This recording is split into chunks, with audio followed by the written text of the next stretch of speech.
জুলাই গণঅভ্যুত্থানের স্মৃতিগুলো।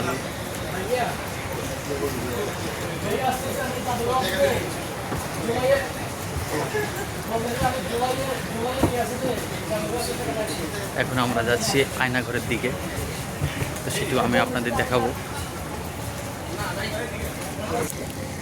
দেখুন সোহরাওয়ার্দী উদ্যান, এবং যেখানে জুলাইয়ের স্মৃতিগুলার ফটক লাগানো।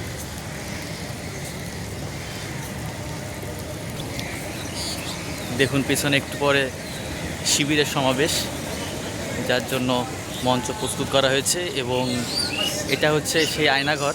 এখন আমরা সেই দিকেই যাচ্ছি। আয়নাঘর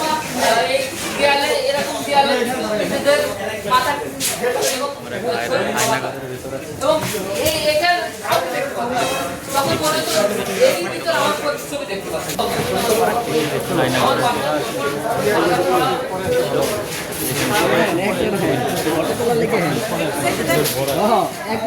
ধন্যবাদ।